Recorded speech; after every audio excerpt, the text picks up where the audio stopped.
30 years of investigation as a scientist have convinced me that the evidence is overwhelming that planet Earth is being visited by intelligently controlled extraterrestrial spacecraft.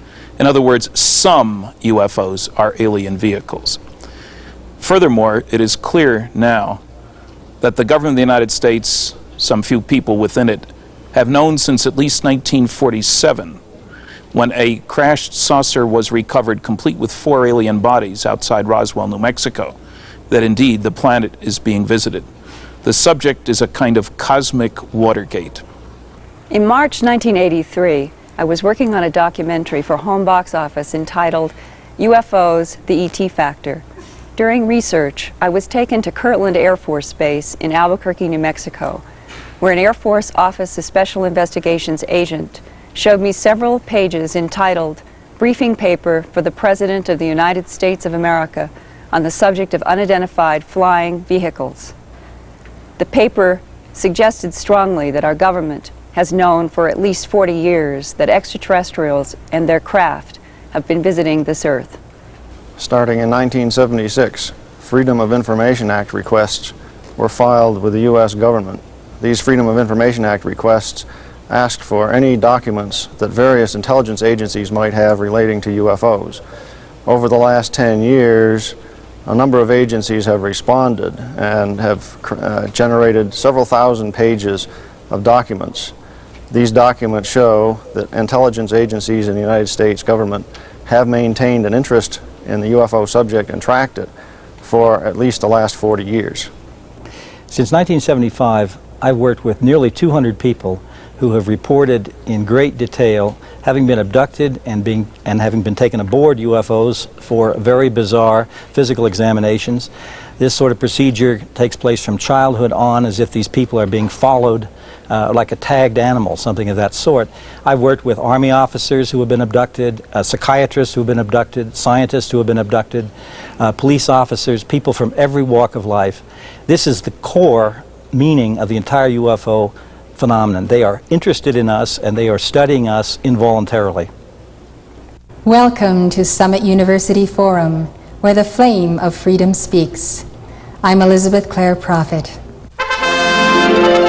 Historically, Americans have been called to be the keepers of the flame of liberty, and that liberty depends on innovative thinkers, the free exchange of ideas, and people with a can-do spirit. The flame of freedom speaks, the flame of freedom within each heart, the flame of freedom saith unto all. The forum you are about to see was filmed before thousands assembled at the Royal Teton Ranch in Park County, Montana.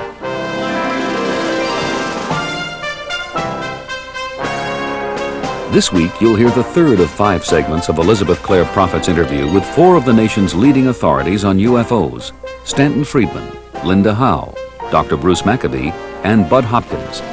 Their topic, alien spacecraft and government secrecy. In Part 2, they discuss the abduction of people by aliens in spacecraft. Today, they will discuss the recovery of a saucer with 4 alien bodies that crashed near Roswell, New Mexico in 1947. They will also talk about a top-secret government organization formed to study UFOs called Majestic 12. I gave you ancient history, 1950 stuff. Let's jump up to 1980 and ask, is the cover-up still going on? Project Blue Book ended in 1969 officially. Stan has mentioned that the Bollinger Memorandum said that any sightings that were of real importance weren't part of the Project Blue Book system anyway. So really important sightings were not impacted by the ending of sightings. We know that in 1975 there were SAC-based flyovers that generated a lot of stuff. Linda talked about that when her brother was involved. 1976 Iranian jet case, other events, but what I want to narrow in right now is 1980, Kirtland Air Force Base. A document was leaked which states that on forget exactly which day, 8th or 10th of August 1980, a object was observed flying over or in the vicinity of the Manzano weapons storage area. If any of you people are familiar at all with Kirtland and Albuquerque, New Mexico, there are mountains just east of Albuquerque, and part of this mountain chain is known as the Manzano mountain range, and they have a nuclear storage area there, highly secure area, you know, no man's land, great big cleared, I don't know, 40 or 50 feet wide bulldozed area with multiple fences and so on. Behind this range are military reservations where tests and things are carried out. One night, the guards for this Manzano Mountain, this Manzano weapon storage area, saw some brightly lighted object going back and forth, doing weird maneuvers. They thought at first it was a helicopter, but decided after seeing its right angle turns and so on that it wasn't a helicopter. And then it dropped down out of their view behind some mountains. This document summarizes their sighting and goes on to another sighting only half an hour later, which talks about a security guard at the Sandia base. Sandia is a scientific establishment right adjacent to Kirtland Air Force Base. And it says that a guard from Sandia was out in the area at the time and that he saw behind, to use the term, an alarmed structure, which is a little building with a fence around it and an alarm that if somebody breaks into it, the alarm will go off. Obviously something of value in there. Behind this building, he saw a bright light. He tried to phone for help. His radio wouldn't work, which was strange. He was only about 3 miles away from headquarters. This is a photograph of the Manzano weapon storage area, and he was just a little bit east of that, just, you know, typical mountains that you see down in Albuquerque. He was over in this area on the right-hand side of that picture half an hour after the guards in the left-hand side of this picture had seen an object go down in this area. He saw this brightly lighted object, and he described it as being, at first he saw a bright light, and then he approached it and he said it was a round, disc-shaped object. He phoned for help with his Jeep, from his Jeep radio. It didn't work. He got out a shotgun and started to walk towards it. Well, you know, here's a guy with guts.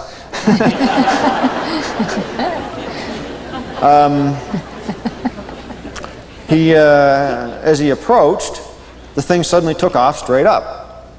Independently, these guards over here said about half an hour after they saw the thing disappear behind the mountains over there, a little mountain chain in this area, they suddenly saw this bright light shoot straight up. So it sounds like you've got a multiple witness sighting from 2 locations of a round disc-shaped object that had a bright light on it. As I said, this document was leaked. I made an extensive effort to investigate this thing. I went and talked to the Air Force Office of Special Investigations agent who wrote that document, and he implied to me in many subtle ways that there was more information on this sighting than just a 2-page document on it. And it certainly sounded convincing to me. I asked him, did you do an investigation? Did you talk to the witness? Did you go to the location and have him relive it? He said, yes, yes, yes, yes, yes. Sounded like a good investigation. Fine, where's the rest of the report? You'll have to write to headquarters to find out what they will release. So over a period of a few months, I kept writing to headquarters, and as Stan has mentioned before, I was asking for oranges, and they said, oh, we have no cantaloupes. We don't have any apples either. Well, please, it's the oranges that I'm interested in. We don't have any bananas. The runaround, they call it. The upshot of that was I never did get anything out of OSI headquarters in regard to what presumably would have generated, you know, a considerable investigation of a round disc-shaped object landing on a secure military installation and then the guard not being able to do anything about it. Now, it's interesting to note the last statement with respect to that argument, that sighting, was by the guard, and this refers to something else. The guard says he was a former helicopter mechanic. This was not a helicopter. Now, recently, in the last few weeks, I note that the man who wrote the document, a man by the name of Doty, has been saying, oh, if you check, you will find that there was a helicopter in the area at the time. Well, I don't buy that. Obviously, he's trying to waffle and change the story. He was very adamant to me that what was in that document was absolutely accurate when I talked to him in 1984. Now, 4 years later, it appears that he's trying to backtrack. But in the document, it says that the guy who was closest to it, the guard, and it says he was only about 500 feet away, would have heard a chop, chop, chop sound at the very least, was a helicopter mechanic. If a helicopter mechanic can't identify a helicopter from 500 feet, it has often been said that not necessarily Air Force, but any intelligence organization, military intelligence is a self-contradiction in terms.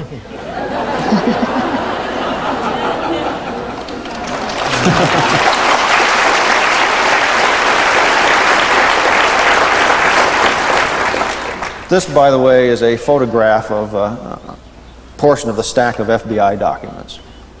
In one of the FBI pile of FBI documents was an interesting letter. This jumps back in history now. There had been often arguments that, these flying saucers were actually secret military craft of the U.S. government. And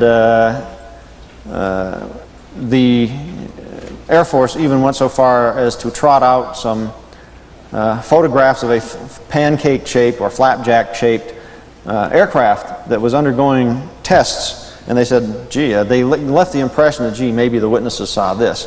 What they did not say was that said pancake-shaped craft was only tested in a highly restricted area and managed to get a few feet off the ground before, in one case, almost destroying itself. Certainly was not flying at many thousands of feet altitude at high speed. But when this all began, the Air Force decided, or rather the FBI decided, that they would ask the Air Force whether or not the Air Force was in fact carrying out any tests of devices that could generate flying saucer reports.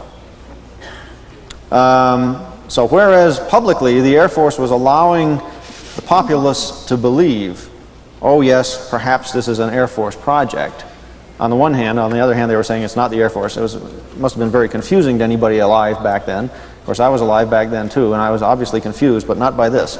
I was worried about other things at the time. J. Edgar Hoover was not about to be confused. He said, contact the top general and find out. And so here's the top general's response to J. Edgar Hoover. And of course, if you can't trust the top general to respond accurately to J. Edgar Hoover, who can you trust? Well, maybe Prestone. Anyway, he says there was no Air Force project that could give rise to flying saucer reports. Subsequently, the Air Force interest, both publicly and privately, on this subject went up and down, had its ups and downs. And the FBI, in their in the documents generated by the FBI in the late 40s and early 50s, gave us a window on the Air Force opinion which we hadn't had before 1977 when these documents came out. And one thing we found out was that in 1952, when all these flying saucer sightings in the United States were occurring, it says here, air intelligence still feels flying saucers are optical illusions or, I can't really read what this says. Atmospheric something or others. Phenomenal. But some officials are seriously considering the possibility of interplanetary ships. So it's clear that inside the Air Force intelligence there were some people who were intelligent. Okay, that sort of concludes my presentation.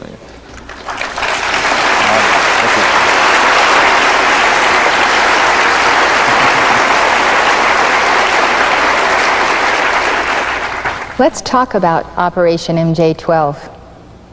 I understand that MJ-12 is a secret government operation that came into being in the late 1940s, about the time of the Roswell incident. You and your colleagues say that MJ-12 is a secret government organization that is used to suppress aliens visiting the Earth in spacecraft. I also understand that there has been a cover-up about underground bases jointly used by aliens and humans in the United States. And that one of these bases is under the Mesa at Dulce, New Mexico. There have been all kinds of reports circulating about CIA alien cooperation in underground bases. Even a report about an altercation between American soldiers and aliens, which resulted in the death of 68 Americans. Now this all starts with Roswell. You need some background here. Let's go back to Roswell. We have to start with Roswell. Okay. Okay, let's go back to 1947. June 24th, 41 years ago. That's when the big noise began about flying saucers. Everybody knows that. Kenneth Arnold's sighting is up in the Pacific Northwest, followed by sightings in 40 states, several Canadian provinces, several other countries, headline materials for weeks, really. In the middle of this crazy sequence that is all kinds of stories about flying discs all over the place, including a number of good military sightings and so forth. Apparently, one of these sightings occurred near Roswell, New Mexico, actually in the city of Roswell. People saw a UFO going over the city, heading northwest. Late at night, on July 2nd, a rancher, Mac Brazel, in the middle of one of these tremendous electrical storms they get down there, heard what he felt was an explosion and not thunder. This may have been what the UFO doing its thing in the sense of being destroyed. Because the next morning, he goes out with his daughter. This is a sheep ranch about 75 miles northwest of Roswell. It's dry down there like here. It's desert country, really. They go out and they run across this area about 3/4 of a mile long, 1/4 mile wide, strewn with pieces of very strange material. A couple of different kinds. The bulk of the stuff was an extraordinarily lightweight, foil-like material, about the same weight, thickness as you'd get from a pack of cigarettes, you know, the foil on a pack, except extraordinarily strong. Couldn't tear it, couldn't crease it. Later on, they tried breaking through with a sledgehammer, couldn't do that. It had no weight, but it was so terribly strong. There are a number of little small I-beam shapes that looked almost like balsa wood, again had no weight, except you couldn't break them, couldn't cut them, couldn't burn them. And they had very unusual pastel-colored symbols on them. That we had 5 different independent witnesses later on who described the symbols as sort of a cross between Chinese and hieroglyphics. Independent description, strange symbols.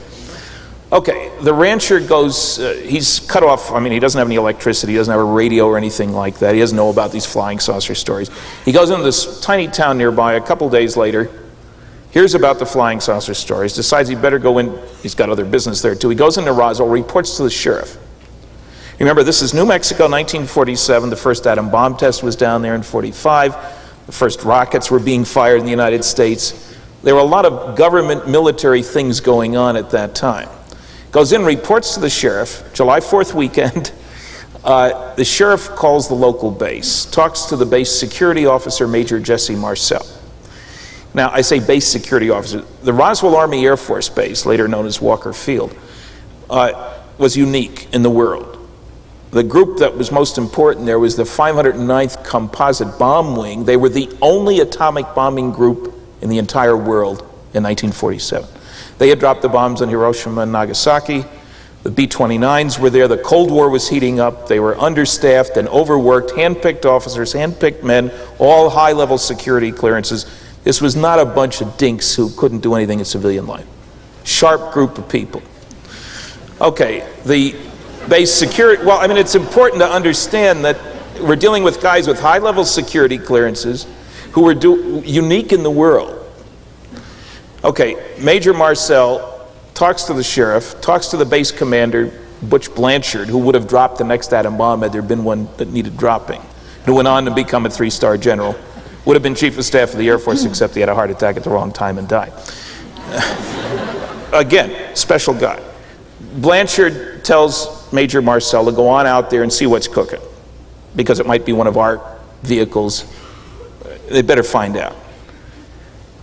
Major Marcel goes out with a counterintelligence corps agent, stays overnight, gets taken out to this area, fills a Buick and an Army carryall with pieces of this stuff, brings it back to the base. Butch Blanchard again gives 2 sets of instructions now. One is to Major Marcel to haul some of this stuff up to Wright Field in Ohio. That's where all captured enemy equipment went, as it happens. The second instruction, and he should make a stop at the headquarters of the 8th Air Force, of which they're a part, in Texas. Okay. Second instruction, a rather peculiar one, he tells the base public information officer, Walter Hout, to put out a press release announcing that they had recovered the wreckage of one of these flying discs that people had been seeing for the last couple of weeks. So he sends Major Marcel off. He fills the B-29. He's on his way to Ohio via Texas, Fort Worth, Texas. And the press release goes out and goes out on the wire. The phone doesn't stop ringing at the base, from London to Hong Kong, literally. Meanwhile, Major Marcel lands in Texas, and the fix was already in.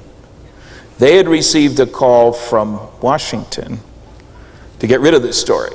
Cover it up, do anything, but the media are interested, get rid of it. The head of the 8th Air Force, General Roger Ramey, tells Major Marcel, you don't say anything, I'll take care of it. The press are waiting there, of course, because the original press release says they're going there. How does he take care of it? He brings in the base weather officer, has him identify a portion of the radar reflector of a weather balloon as that. Now, any 3-year-old could tear this stuff. Nothing special about it at all. He tells the press, gee, I'm terribly sorry, gentlemen, we made a horrible mistake. It isn't one of those flying disc people have been seeing. It's just a radar reflector from a weather balloon. What are you going to do with it, General Ramey? Well, throw it away. What else would you do with it? Well, what he did do with it, and we have this from Major Marcel was on the plane, and there was another crew member of the plane that we found. What he did with it was have the real stuff taken off the first plane, under guard, put on the second plane. They sent the first plane with Major Marcel back to New Mexico, and they sent the second plane up to Wright Field. Now, I know that because of the FBI memo and because of the testimony of the people I mentioned earlier on, that we had this memo from the FBI saying it isn't a weather balloon and it's going up there. We anxiously await the results of the analysis. Well, so do I. I've been waiting 41 years for that analysis. Now, what happened here was I had heard 3 of the stories. There was another story that back in New Mexico, when a radio station wanted to put this out on the wire, the transmission was interrupted by the FBI. Now, the FBI monitored transmissions because of all the secret work going on in New Mexico, atom bomb work and all that sort of stuff. I heard 3 different stories in the mid-70s. I shared these with Bill Moore. We proceeded to do our research. He found the newspaper clippings. One of the stories was about Major Marcel. And there's a body story here, too. I gave a lecture up in Minnesota, and I was told by some people there that somebody, a friend of theirs down in New Mexico, had seen bodies next to a crashed saucer. Okay, so there were 3 stories. We went out and did our research. We wound up finding 60 different people connected with this event. A book resulted, the Roswell incident. When Bill was touting the book, the usual author's tours, as Bud knows so well, he was approached by some insiders, military intelligence types, who wanted to share information, appreciated the job we'd done on Roswell. We kept up our research. Incidentally, our total number of people now is 92. Okay, those guys were exchanging information. I had moved to New Brunswick. A 3rd member of our team, Jamie Chandray, we'd been working on a fiction movie which fell through. Bill needed somebody else to work with. He and Jamie started working together. And suddenly, at the end of 1984, a roll of 35 millimeter film in a double-wrapped envelope without a return address, anonymous in other words, comes to Jamie in the mail. He tells Bill they developed the film, and on it are 2 sets of 8 negatives each, same thing, twice, in other words. Each negative was a page of a document. A briefing for President-elect Eisenhower dated November 18th, 1952. He had just won the election 2 weeks before, was due to take office in January. In this briefing, there are some rather spectacular statements made. We'll go through parts of them, but briefly what it says, there was a crash at Roswell. Bodies, 4 alien bodies were recovered. There were strange symbols seen on the pieces.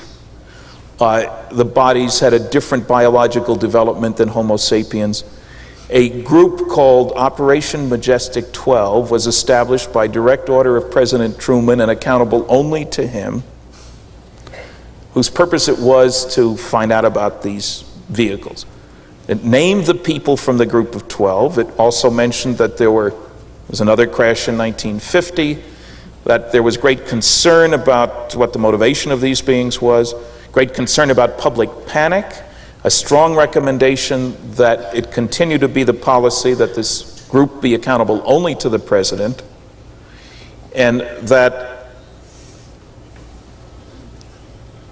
it listed, the frustrating thing, it listed 8 attachments.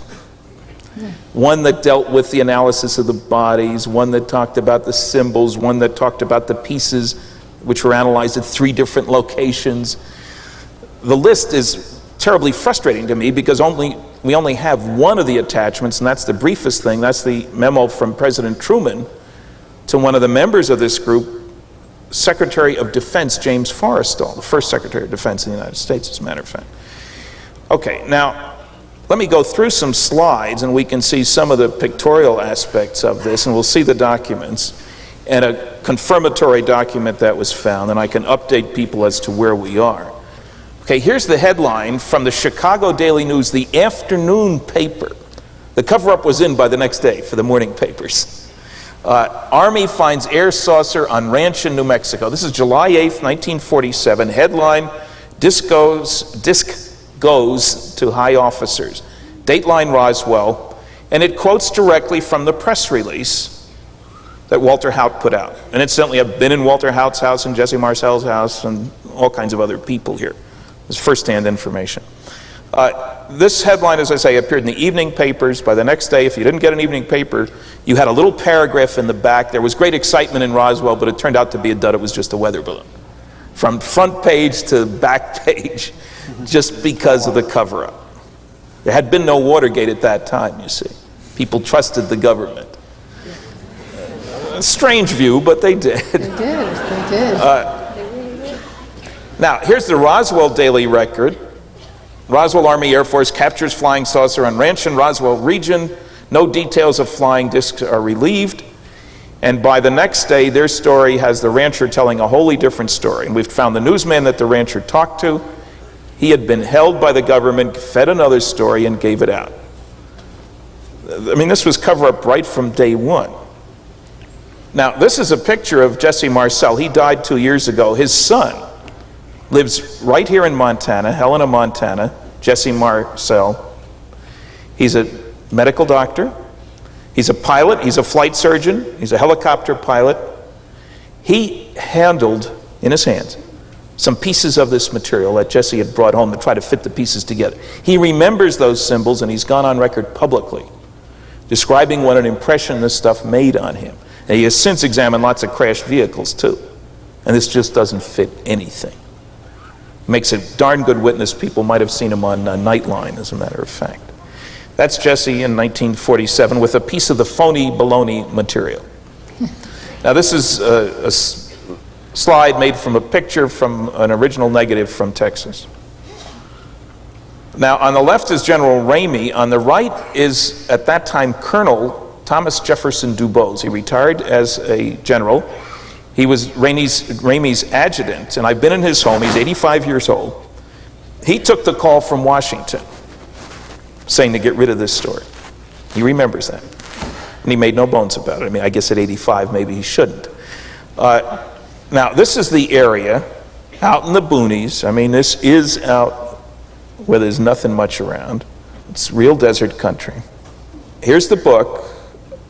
Bill Moore and I did 99% of the research. Berlitz wrote the book. His name was Magic with Publishers back then. Now that's Roswell. Let's talk about MJ-12, how it was formed, who were the original members, and what the documents you have obtained look like. Since MJ-12 has carried out secret activities, maybe you could talk about the reports of secret underground bases at Dulce, New Mexico, and elsewhere. I understand that there's supposed to be one of these underground bases near the secret Air Force Test Center at Groom Lake, Nevada. What we are looking at on the screen right now is one of the MJ-12 documents. Tell us about those documents and what we're looking at here. This is a copy of the print of the Majestic 12 document. If you zero in at the top, top secret, magic, eyes only, copy 1 of 1. So you don't expect to find a copy of this at the Truman Library, for example. The magic, almost everything top secret, or many of the things top secret, have another thing after them. That's the need to know, the access requirement. And if we move down on the document, briefing document, Operation Majestic 12, for President-elect Dwight D. Eisenhower, eyes only, 18 November 1952. If you look down below, there is a warning. This is a top secret, eyes only document containing compartmentalized information essential to the national security of the United States. Eyes only access to the material herein is strictly limited to those possessing Majestic 12 clearance level.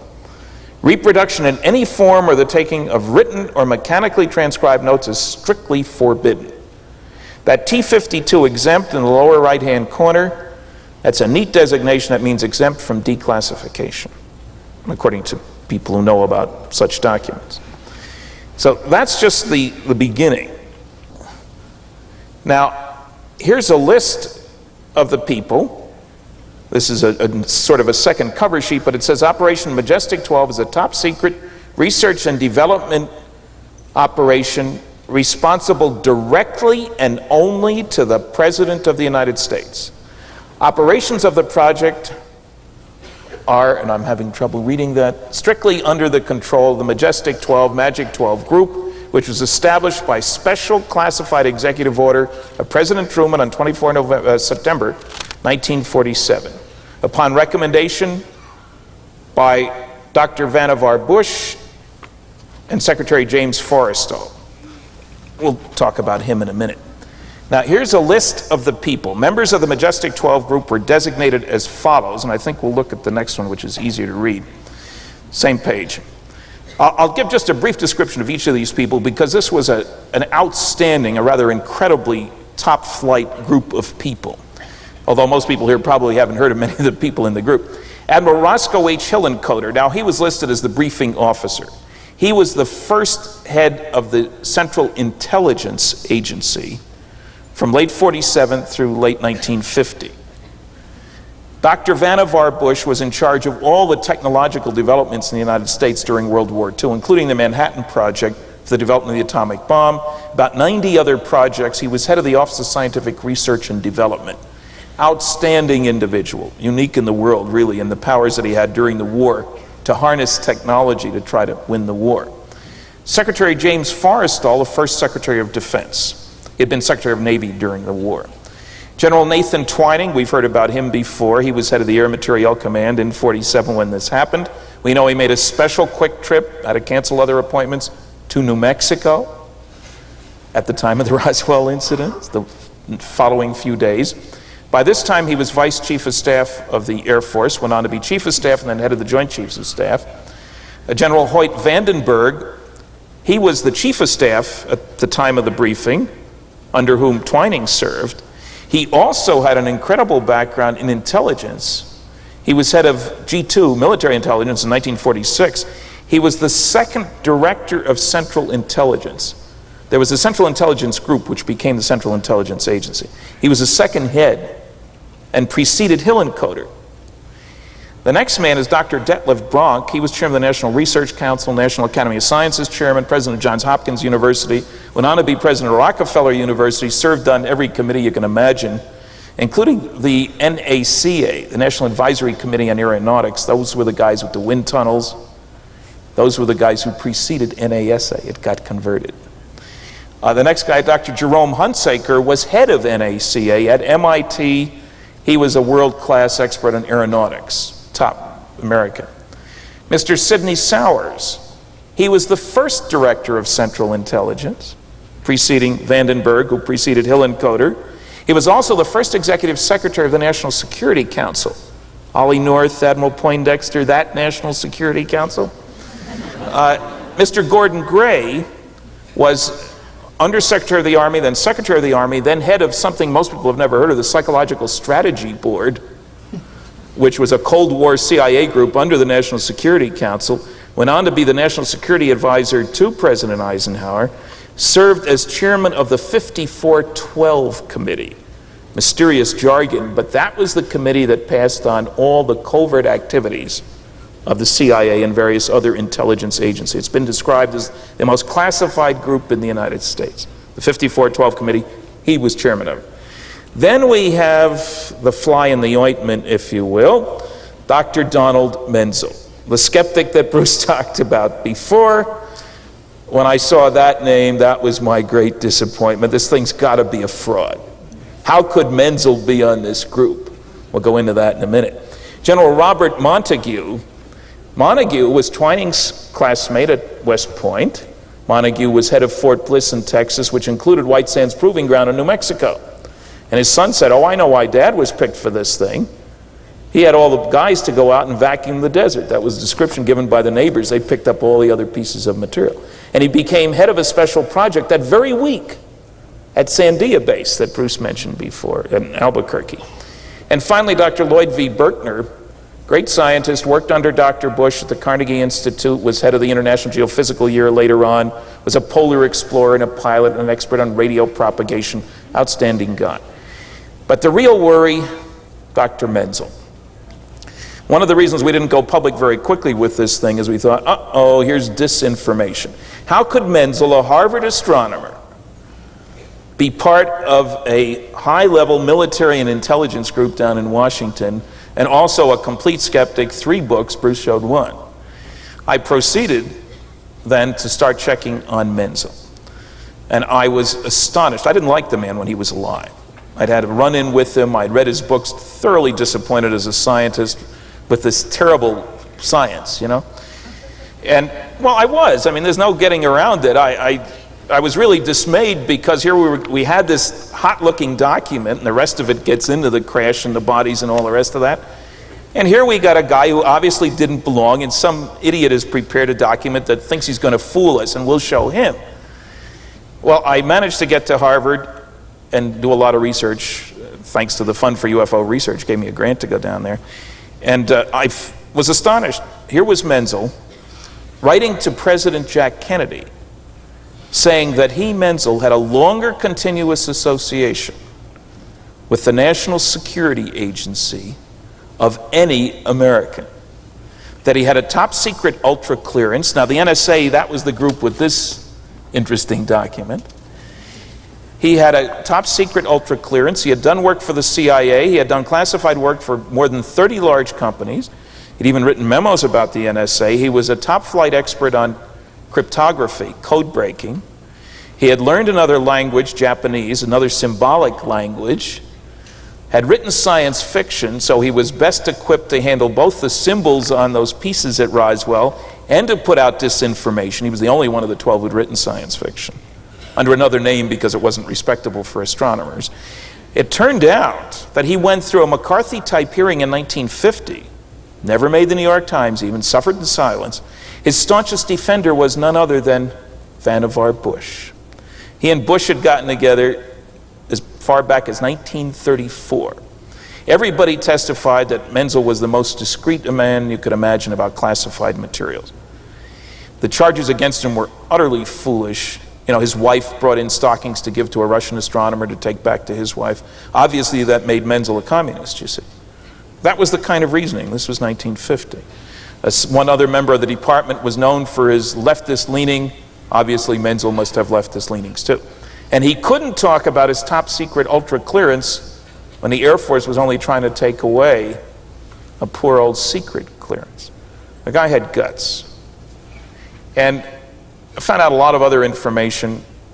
It's clear that he belonged with this group. There were connections between him and Bronk, him and Berkner, served on committees together, and so forth. I got his travel log. He was going down to Washington and New Mexico in 1947 and 1948 at government expense for many trips. Purpose is unclear, just that he went there, and it was government expense, not Harvard expense, which means it wasn't standard Harvard business. So that was one obstacle out of the way. We proceeded on, in other words, from there, having said that yes, Menzel could have been part, to start checking on everything else in the document. Things like this, if we back up on this, on 7 July 1947, a secret operation was begun to assure recovery of the wreckage of this object for scientific study. Aerial reconnaissance discovered 4 small human-like beings that apparently ejected from the craft at some point before it exploded, had fallen to Earth about 2 miles east. All 4 were dead, badly decomposed. A special scientific team took charge of removing these bodies for study. See attachment C. That isn't there. That's one of the frustrations.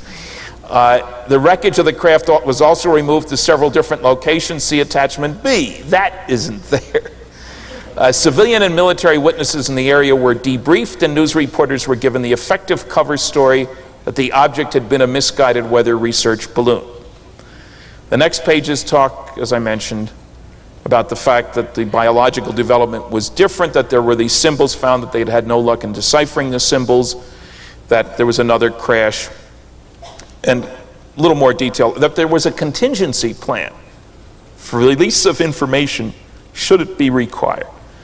There was a page of attachments, a page that said attachment A, and then the Truman-Forrestal memorandum. Top secret, eyes only. The White House, Washington, memorandum for the Secretary of Defense. Let's move in on that a little bit. September 24th, 1947, period. It turns out that's significant. If you look at the date on this thing, who puts periods after dates on memos? I don't. There is somebody who does, though. Dr. Vannevar Bush. You'll see why that's important. Memorandum for the Secretary of Defense. It's very brief. Dear Secretary Forrestal, as per our recent conversation on this matter, you are hereby authorized to proceed with all due speed and caution upon your undertaking. Hereafter, this matter shall be referred to only as Operation Majestic 12. It continues to be my feeling that any future considerations relative to the ultimate disposition of this matter should rest solely with the office of the President, following appropriate discussions with yourself, Dr. Bush, and the Director of Central Intelligence, who was Admiral Hillenkoetter at that time. Signed, Harry Truman. Now, what are you going to do with all this stuff? We did a lot of checking. We established, for example, that September 24th, 1947, the date of this memo, was the only date in the last 8 months of 1947 when Bush met with Truman, also present Secretary Forrestal. I was also able to establish that Bush and Forrestal met for a half hour prior to their meeting with Truman. Now, if somebody was a hoaxer, how did he happen to pick just the only date in that period of time when those three people were together? We found, if looking at that date, that the numbers on the date aren't quite even with the month. Bruce, looking at a set of originals here, showed very quickly that the period and the comma don't match the period and the comma in the rest of the memo. The numbers don't quite line up with the date, September. It's clear that that was done in two different typewriters. It's hard to imagine a hoaxer doing that. We also think we have the typewriter, other things written on the same typewriter that the date was written on, and possibly that the rest of the text was written on. Hope for a verdict there pretty quick. We found out that indeed President-elect Eisenhower did receive a briefing on November 18th, 1952. At the Pentagon, in the vault, no newsmen around, all the chiefs of staff, and one vice chief of staff, General Nathan Twining, MJ-12 member, was there in the vault with Ike. We found the connections between the people. All the people made sense by this time, we realized. We had our work on Roswell to establish a lot of the details, the use of the weather balloon cover story, the fact that bodies were found, and all the rest of that. We're looking, of course, for confirmatory documents. It'd be nice to find several other sets of MJ-12 documents. We did find, sort of by luck, and I think because we were led there, one other document. You mentioned the Cutler-Twining memo before. Again, a little story. I was in Washington. I found out that they were reviewing the Air Force Headquarters intelligence files for classification, declassification, hopefully. It took a month to do this, but certainly that was something we wanted to look at. So as soon as I found out they were finished, Bill Moore and Jamie Chandray went back to Washington and started plowing through these boxes of material. They found some interesting things, but in about the 126th box, here was the Cutler-Twining memo. Now, this is a slide taken at the National Archives. It's a blue carbon done on old dictation onion skin, aged around the edges. It's very simple. Memorandum for General Twining. Subject NSC, National Security Council, MJ-12, Special Studies Project. And it's just a quick note to General Twining saying that the President has decided there's going to be a change in a briefing. It'll be held during a meeting rather than after it as previously planned. Your concurrence in the above change of arrangements is assumed. Robert Cutler, he was Special Assistant to the President for National Security, a job Henry Kissinger later held, that sort of level. the question is it genuine? Well, we found other memos from Cutler to Twining with that very same line. One of them, your concurrence in the above change of arrangements is assumed. I wouldn't say that to a general, but he did. It's not something a hoaxer, in other words, would dream up, one thinks. We've checked the activities. Twining was certainly in town at the time. We know that the Secretary of the National Security Council, the Executive Secretary, had an off-the-record meeting with Ike on the very date of the memo, July 14th, 1954.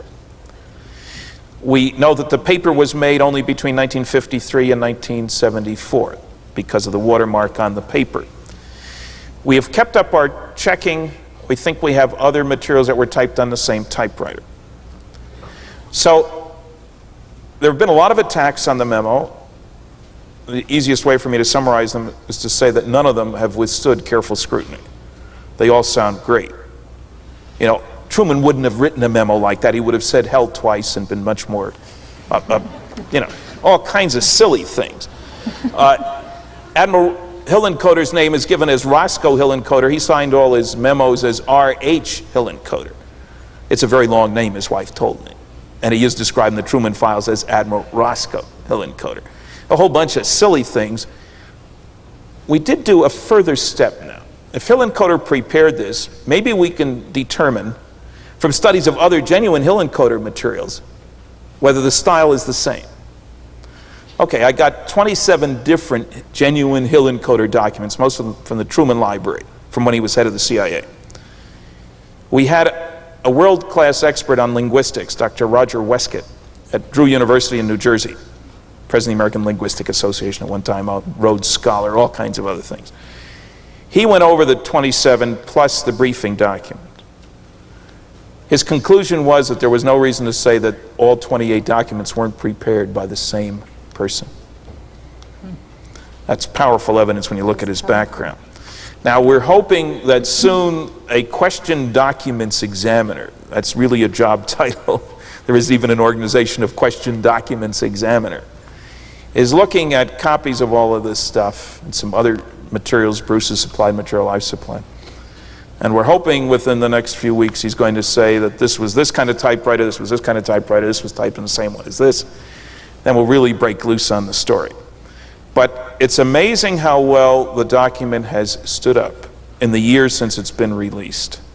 What we're hoping is, if we get those things from the question documents examiner and go public, the New York Times carries another article and so forth, that some of the other people who know about MJ-12, we've all heard stories about, I met Joe who told me that he knew about MJ-12. Of course, he's not going to go public, but yeah, there was such a group. I've got, Bruce, you've heard those stories. I've heard those stories. We're hoping that some of these people, if this thing goes public and the good results come out as we expect, that suddenly these guys will crawl out of the woodwork. That, yea, verily, there was an MJ-12. Now, the very man who's spreading the Dulce documents has stated publicly, unfortunately, he's got a close friend who worked for MJ-12 for many years and left them about 7 years ago. And he wanted a clean copy of the document so that he could check it with the friend. But he said this publicly at a press conference in Washington. By the time he got back to the friend had been gotten to and told not to say anything to him. But there's a lot going on. It appears that there certainly was an MJ-12, that it did deal with flying saucers. Can you tell us anything else about MJ-12?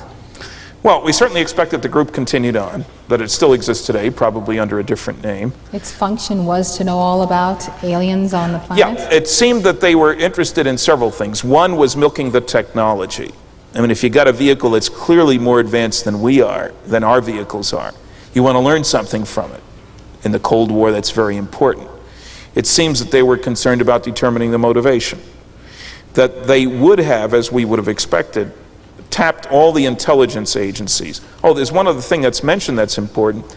There were spies for MJ-12 in Project Grudge and Project Sign and Project Blue Book, whose apparent function was to funnel the best cases to these guys.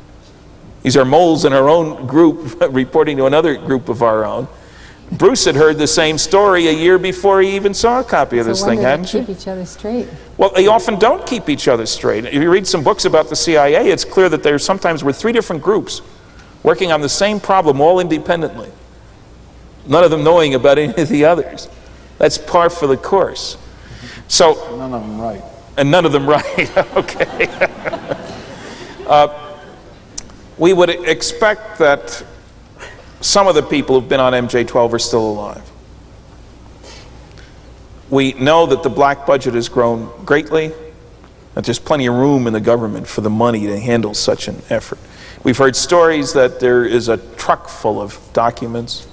Incidentally, the briefing document was clearly in a 3-ring binder of some kind. There were punched holes there. Little dots in the middle that Bruce noticed that show that whoever filmed these, you normally can't take a camera into an area where there are classified documents. That's a very big no-no. Now that somebody did this and was able to set up a system so he could position each page and shoot from the same, some kind of a tripod or something, means it was probably done with somebody's approval at a high level. We also know, to go along with that, they mentioned contingency report. In 1973, we know there was a plan to release the information about UFOs by doing a series of 3 documentary movies, each more spectacular than the previous, using only government data. They did the first one, UFOs Past, Present, and Future. A man named Robert Emenegger has a book out, same title, paperback. They didn't make 2 and 3, apparently because of Watergate and maybe a change of mind on somebody on the inside. You see, Nixon was in a peculiar position. He had run and won the election. He couldn't run again, so he could do anything. Now, Reagan was the next president in the same situation. He's got, what, 6 months now to follow through on the rest of the story. We think that may have had something to do with the timing of this release. 2 things. The last member of MJ-12 died, was it 3 months before the film was released? Well, it was late 84 anyway. Yeah, I think it was September 84. We got the film in December. So none of the original 12 are alive, but that wasn't true until that point in time. So we know these little bits and pieces. Stan, one different note. Argument against MJ-12 has to do with the fact that the head of MJ-12 obviously has to be a very subtle and acute intellect, and the rumor has been circulated around that the current head of the current MJ-12 is George Bush. That rumor is false, as best we know. I certainly hope so. For the reasons you have just given, he doesn't fill the bill. It has been reported that MJ-12 or some other body within the government actually made an agreement with the aliens to allow them to abduct humans in exchange for technology. It's even been said that the National Security Council asked for a list of the abductees. There were other reports circulating that the extraterrestrials told MJ-12 that the abductions lasted just 2 hours and were simply part of an ongoing project to monitor developing civilizations. Well, did this group ever make any deals with aliens to allow abductions? No idea. Allow experiments? Cooperative research? It's an indication that an alien, as Linda described, was kept alive, that information was obtained from that alien. Whether deals were made, we don't know. And you can understand the original security. I think it was perfectly appropriate in 1947. You don't know what these guys want, you don't know where they're from, you worry about their technology, the Cold War is heating up. You can't go to the public and say, oh, by the way, good news, not only is the Cold War driving us up the wall, but there are these alien spacecraft that are flying over the country. We can't do a darn thing about them. They can fly circles around anything we got. We don't know what they want. We don't know where they're from. We don't know what's in store for us, but we thought you'd like to know. This would have been totally irresponsible on the part of the government at that time, I think. And now let's go to the weather. Say that again, Bruce? After your presumed announcement that we have these aliens flying around and so on, we don't know what they're doing, and then the announcer says, and now we'll go to the weather. But you can understand the original security. As a matter of fact, I know that Colonel Blanchard thought they might be Russian because of these strange symbols. His daughter told me that. And if they were Russian, boy, did we have a problem. Well, you know, we didn't have anything that could keep up with these things.